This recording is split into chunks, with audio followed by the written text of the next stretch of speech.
Welcome everyone to this channel, and let's dive straight into the next tips for animators. Number 3, retakes. The tendency to crawl towards a retake, but you really should approach it with a lot of energy and willingness to change your animation. This is because whoever gave you the change places a lot of value on that revision. Further, their eyes will automatically be trained to look for that specific change, making them suddenly eagle-eyed about the problem. They'll be primed to keep having you change it if they're not satisfied. So make an effort to make the revision visible. You'll get that approval all the faster. Number 31, threes. Avoid putting keys on threes. It'll happen, sure, when you just need that little bit of subtlety or to suit the lip sync, but try your best not to do it. It'll give you awkward timing as well as create more in-betweens that is absolutely necessary. Remember that the cleanup department already has an enormous task, so our job is not to give them more drawings to do. Number 32. I'm a big advocate of this. Take breaks. You can get lost in your work for hours on end, but without a break, you can start to lose perspective on the quality of your efforts. It often just takes a 20-minute walk or even a stint of video games to rejuvenate your abilities to let you see your shot more clearly. It's the same effect as coming back to a shot a day later and suddenly seeing all the flaws. Try it. It helps. This is so true. You know, I always talk about going for walks, and also, yeah, if you see your shot the next day, it will be different. Take little notes after you've seen it for a while. Come back, take notes at little other adjustments you can do. If you've got people around you, call them over. Fresh eyes are always good. Eyes that you can trust, you know, that people that have that eye, you know who they are in your department. Bring them either, it could be an art director, animation director, and just get 2 or 3 fresh eyes on it, you know.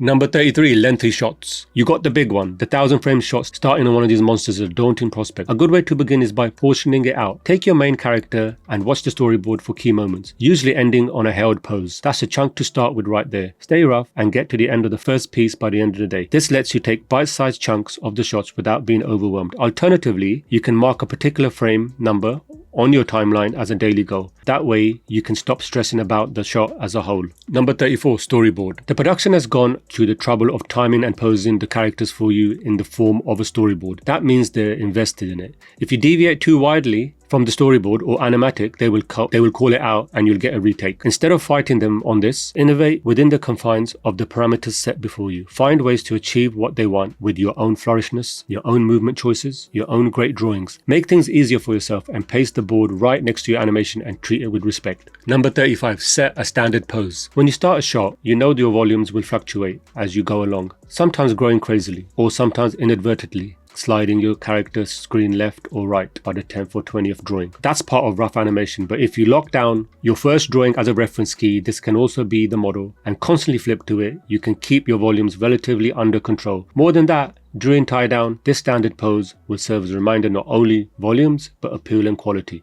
There's a tendency to make your first tie down pose rather snazzy and to go downhill from there, but you may as well let the golden pose rule the last drawing of your day. Number 36, model. There's a reason animators constantly get model retakes. They don't animate with the model adjacent to their work. Problem is, we can rarely just wing it with the model. We all know what Bart Simpson looks like, but if I asked you to draw him right now, it would likely be inconsistent with the show. Never mind it not being on the model. Having the model an inch away from your drawing just locks down the parameters you're dealing with, and it can jog your creativity for when you need to go past the model for an expression. Number 37, stay rough. There are so many reasons for you to stay rough on your first pass, but the main one is that it forces you to think the terms of general shape and body acting before you get to the facial expressions and minor details. It's so tempting to add the face, the whiskers, the belt, the buckle, but the details can come later. Another important reason to stay rough is that if you manage to show emotion and intention with simple shapes, it will only bolster your animation when you apply it face to it. This is very true when it comes to, like, even with 3D animation, you can have all these detailed stuff from the rig, and nowadays you get controls for visibility to turn them all off.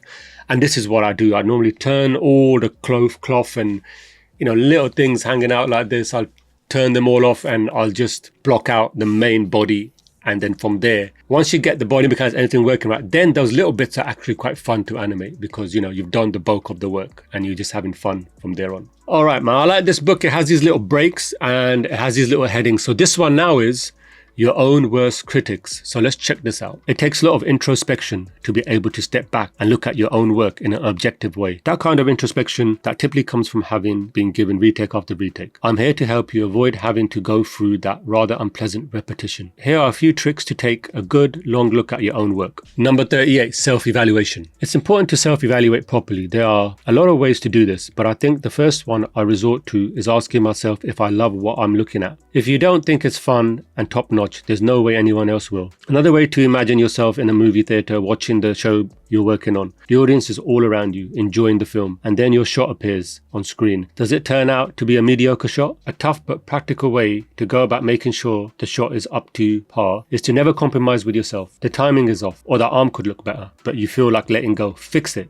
No exceptions. Okay guys, we will carry on this series. End of this week, every week I will put this video out, also along with my tutorials. But in the meantime, if you're looking to level up your animations and really get that solid foundation which can act as a springboard into your career in animation, check out my Animation Mastery below. There are over 7,000 students enrolled throughout my courses, and I will continue to keep refining these courses for you guys, just to make your animation journey more joyful and fun process. Okay guys, in the meantime, take care, get off the screen, go for a walk, look after your health, all that good stuff. And if you think anybody else would have liked or benefited from this video, please like and share. There's 67% of you come to my channel and don't subscribe. Please subscribe, hit that subscribe button, like button, share. Let's get the YouTube algos to push this work out to more eyes so more people can benefit in learning animation. All right guys, I'll see you in the next video.